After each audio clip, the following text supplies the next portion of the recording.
The night is April the 7th, 1970, and there's an electrifying buzz in the air. Cary Grant steps back into the limelight at 66, ready to claim a special Academy Award for a lifetime of cinematic brilliance. Well, it almost didn't happen. Ever wondered why Cary Grant, the undisputed Hollywood heartthrob, the people's favourite, took so darn long to snag an Oscar?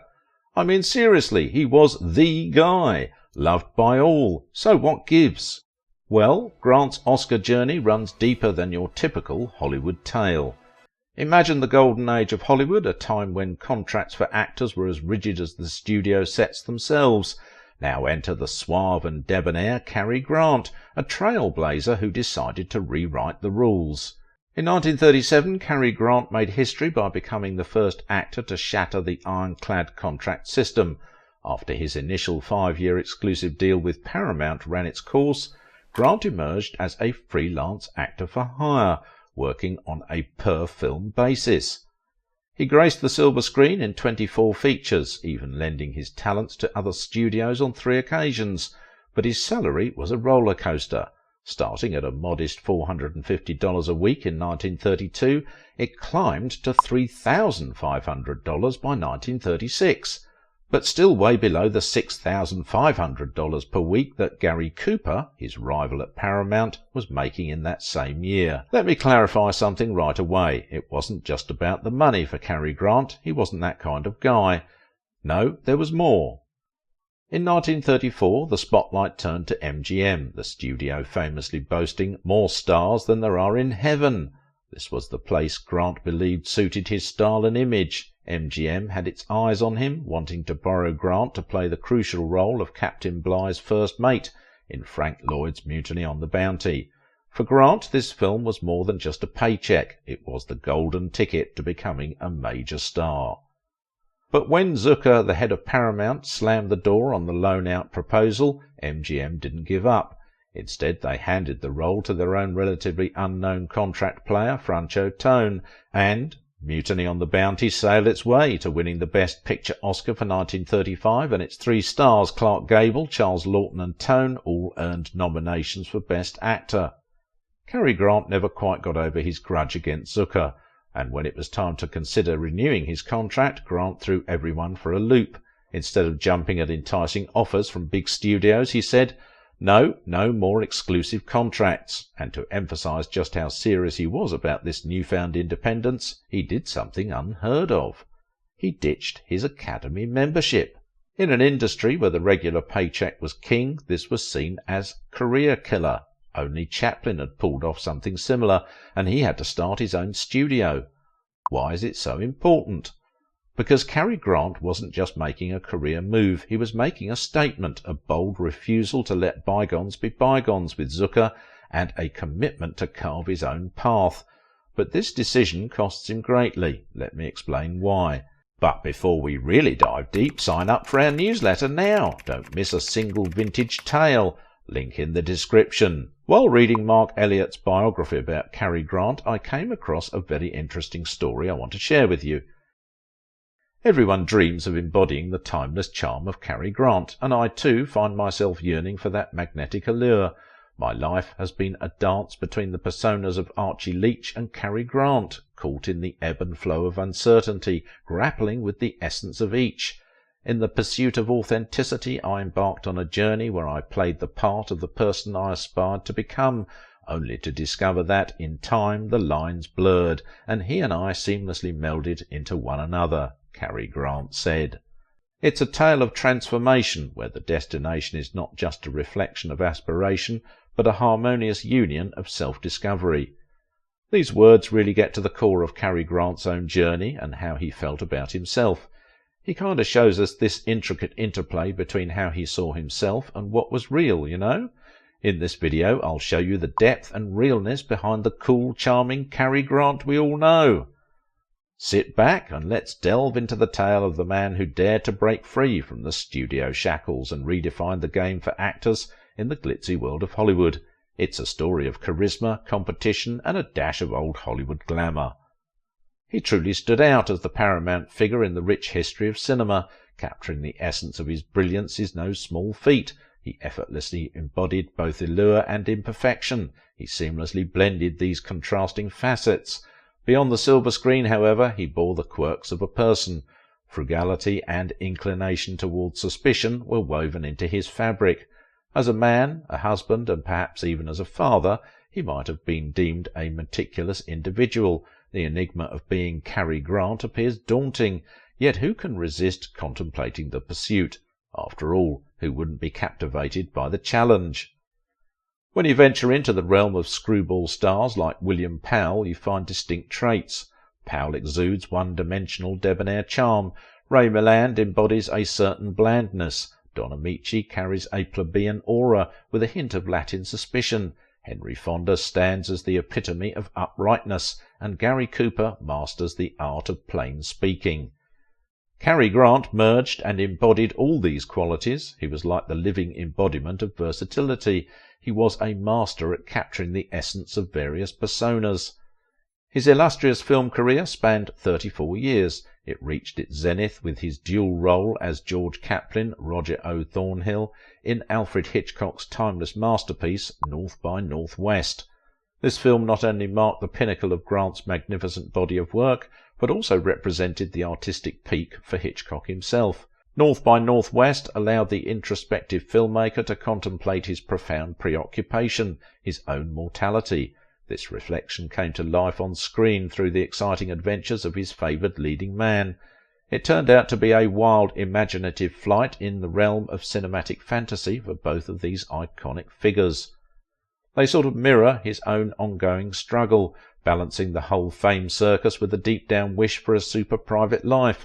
His real, down-to-earth life heavily relied on everyone going wild for his movie star persona. It's like a real-life puzzle he had to piece together.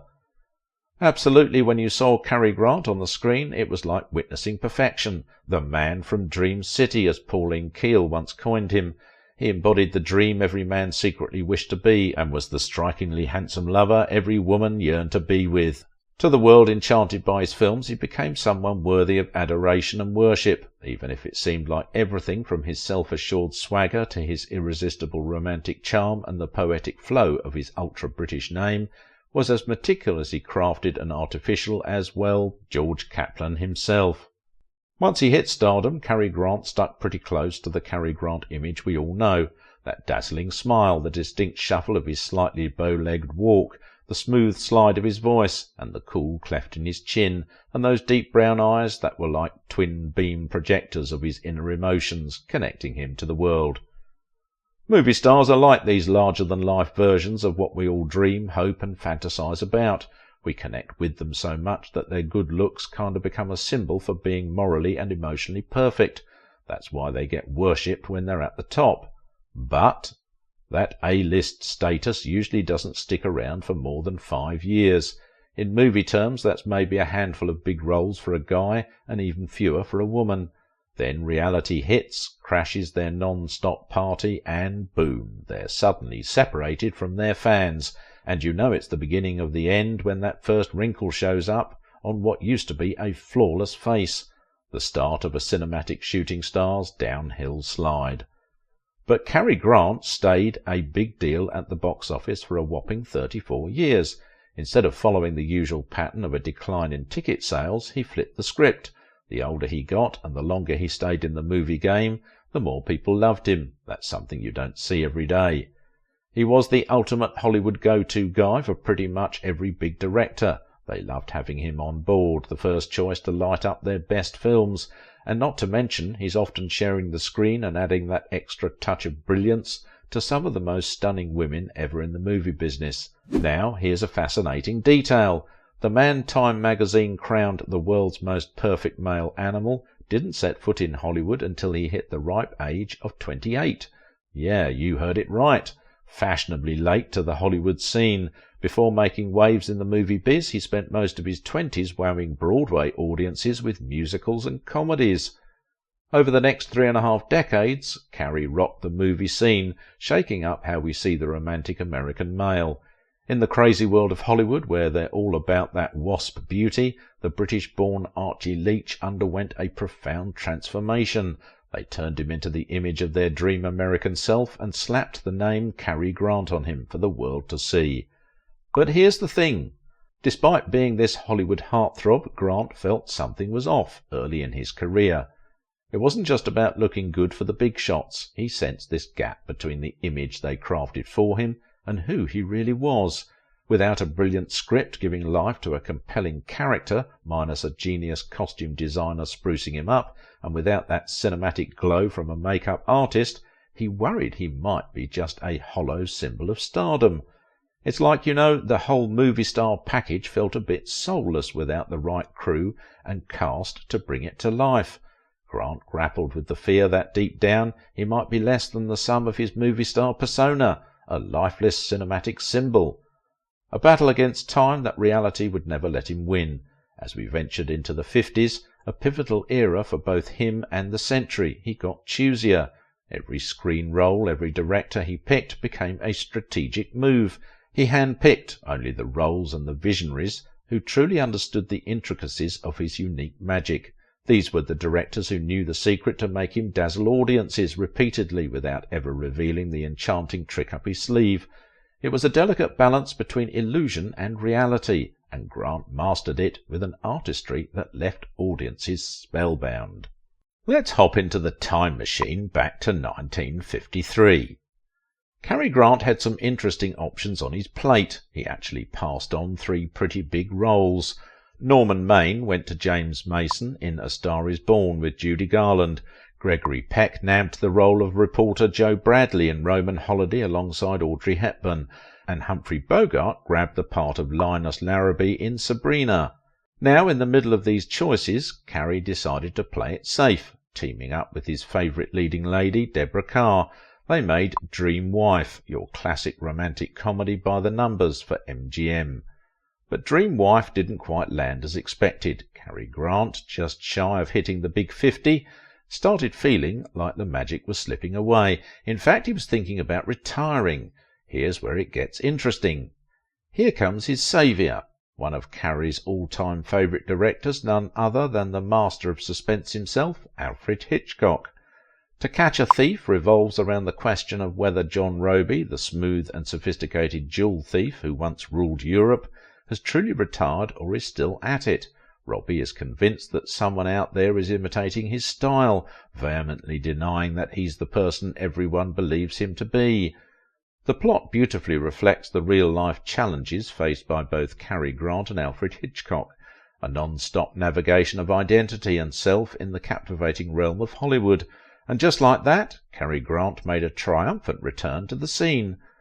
This film didn't just bring Cary Grant back. It was supposed to be a one-time encore, but it turned into an 11-year extravaganza featuring a dozen films.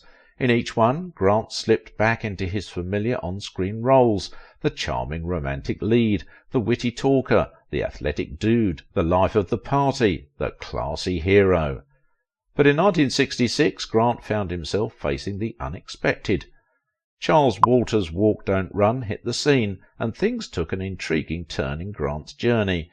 No longer effortlessly sliding into the shoes of the romantic leading man, and having no interest in gracefully transitioning into uncle or grandfather roles, Grant threw a curveball. He gracefully stepped off the cinematic treadmill for good.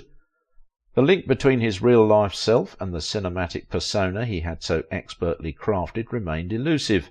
With his days as a leading man behind him, the allure of making romantic movies began to fade. Instead, Cary Grant embraced the unfolding drama of his own life. Away from the dazzling Hollywood lights, armed with therapy and psychotropic drugs, he ventured into a brief fourth marriage that fulfilled his deepest desire, a child of his own.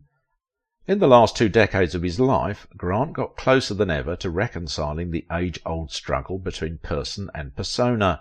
This unexpected turn marked a chapter of self-discovery and fulfillment, a journey that played out beyond the glitz and glamour of Hollywood, his own journey. For those of us who find comfort and self-discovery in the enchanting world of movies, where the silver screen lights up with the passion of our deepest desires, this story hits close to home. Sitting in that dimly lit theatre, not surrounded by darkness but by the collective dreams of countless hearts, Cary Grant becomes our companion through the labyrinth of his pursuit of happiness, and in the process he becomes a reflection of our own yearnings. As we cheer for the heroes on the screen, we're really cheering for the heroes we aspire to be. Cary Grant's quest for joy is more than just his. It's a universal journey that resonates across time and space. Don't you agree? Cary Grant not only reshaped his own career, but also played a crucial role in redefining creative freedom in Hollywood. His individualistic approach became a cornerstone in the broader movement towards industry-wide independence. In 1948, a significant antitrust lawsuit challenged the studio's absolute control over movie production. Cary Grant emerged as one of the few who contributed to the transformation of Hollywood. No longer confined to a factory-like system, the industry opened its doors to outside, independently financed films, allowing actors to produce and sell their creations to the highest bidder. With his pioneering steps, became a driving force in the evolution of Hollywood's creative landscape. Yet despite his monumental impact on the film industry, there was a mutual resentment between him and the studios. Grant held a deep grudge against the studios, feeling they intentionally failed to acknowledge his individual success and the significance of his films to the industry. To him, this deliberate oversight wasn't just an affront to his ego, it also meant missing out on potential millions in box office profits. In the world of Hollywood, it's widely understood that winning an Oscar substantially boosts a film's financial success. Well, industry insiders weren't so convinced. It was the rejection itself that fueled Cary Grant's vendettas against the studio. With his immense popularity, the prevailing belief was that Grant's finger stayed on the legal hair trigger primarily due to the financial side of things. From the early 1930s right up until he bid adieu to the business, Grant launched numerous lawsuits against industry bigwigs. This legal saga continued well into 1968 when Grant, alongside director Stanley Donen, took Universal Studios to court for their poor judgment in the TV distribution of their co-produced films. While settled out of court, much like the others, these legal battles did little to thaw the industry leaders' persistent hostility towards Grant. The Academy's rejection of Gregory Peck's attempt to award Grant an honorary Oscar in 1968 spoke volumes. It wasn't until Grant voluntarily rejoined the Academy in 1970 that Peck finally secured the votes for Grant to claim his well-deserved accolade. Now I want you to imagine this Hollywood scenario with me. We're at the Dorothy Chandler Pavilion in Los Angeles, deep into the awards ceremony. Cary Grant, looking sharp in his tux, getting a backstage escort by a friendly hostess. He stands there, hidden behind a fluttering curtain, absorbing the buzz as Frank Sinatra wraps up his introduction. But Sinatra steps in for Princess Grace, Kelly. Kelly, who was set to make her first live Oscars appearance in 15 years, gracefully bows out. Why, you ask? Well, Grant shocked everyone. He can't make it to the ceremony for personal reasons. Now, as we paint this vivid picture, remember this isn't some fictional scenario. This is the real Hollywood drama, taking us behind the curtain of Tinseltown's elite. In a surprising twist, the personal reasons that kept Cary Grant away from the Oscar ceremony were tied to an imminent sex scandal. Yes, you heard it right. Grant found himself in a tricky situation. Just a month after the Academy announced the honorary Oscar, and a few days after assuring Gregory Peck of his attendance after a 12-year boycott, Cynthia Boron, a former Hollywood call girl and self-proclaimed actress, filed a paternity suit against Grant, alleging he was the father of her 7-week-old baby girl. Within hours, news of the lawsuit spread like wildfire. Grant, tipped off by a friend at the Los Angeles courthouse, promptly flew to England to be by his suddenly sick mother's side. The unexpected turn in Grant's personal life added an extra layer of complexity to an already dramatic Oscar season. As the lawsuit bomb dropped, many couldn't help but raise an eyebrow at the strangely well-timed revelation. Rumour had it that some columnists had the inside scoop weeks before, with the mysterious figures nudging them to keep quiet until the Academy revealed Grant's long-awaited Oscar. The day the scandal unfolded, it was the hot topic over morning coffee in posh Beverly Hills. People just couldn't wrap their heads around how Grant, the smooth Hollywood icon, got caught up in one of the studio's oldest plays, The Moral Smear. Whispers of disbelief echoed through the industry. Many thought that if the Academy couldn't block Grant's award through the ballot, they'd opt for a different strategy, publicly shaming him, nudging him to gracefully bow out of the ceremonies. Boron wanted to show up at the Academy Awards. Her plan involved a press conference right on the red carpet, the big reveal of her baby's name, and a pledge to hand Grant that long-avoided subpoena if he dared to show up.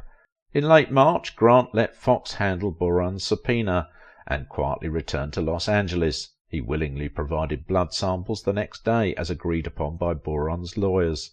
However, she missed multiple appointments for the same requirement. Fox seized the opportunity, petitioning Judge Lawrence J. Rittenband to dismiss Boron's lawsuit. In a speedy hearing, the judge granted Fox's request, swiftly ending her paternity case against Grant. But they couldn't stop this scandal. New rumours swirled in Hollywood, suggesting Grant secretly met with Boron and paid her off to skip the blood test. Despite ongoing front-page coverage, Grant was convinced by Howard Hughes to attend the Oscars and accept his award. Hughes, ironically reclusive, advised Grant to act as if he had nothing to hide. On April 2nd, Grant secretly agreed to attend, but the news leaked to a columnist.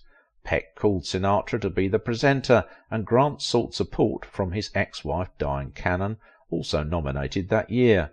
As the lights dimmed, a montage of Cary Grant's iconic movie clips brought laughter and applause. Sinatra praised Grant for the sheer brilliance of his acting that makes it all look easy, setting the stage for the emotional moment. Tearfully, Grant took the stage. Greeted by a standing ovation, with a humble wave and a nod, he donned his glasses and, in his beloved voice, "I am very grateful to the Academy's Board of Directors for this happy tribute," he began, acknowledging the effort in curating the film clips. Despite his distance from social circles, he expressed gratitude for being part of a glorious era and anticipated an even brighter future. With a genuine thank you, he cherished the honour of colleagues' respect, recognising it as an unparalleled tribute. As the crowd rose to its feet, he made a slow exit, slipping away even before the applause tapered off. For Cary Grant, those last few steps marked the end of an incredible journey that began ages ago when young Archie Leech, hailing from Bristol, first embraced the sweet dreams of destiny in the quiet of the night. If you're excited and eager to dive deeper into Cary Grant's life, I highly recommend checking out Mark Elliott's biography.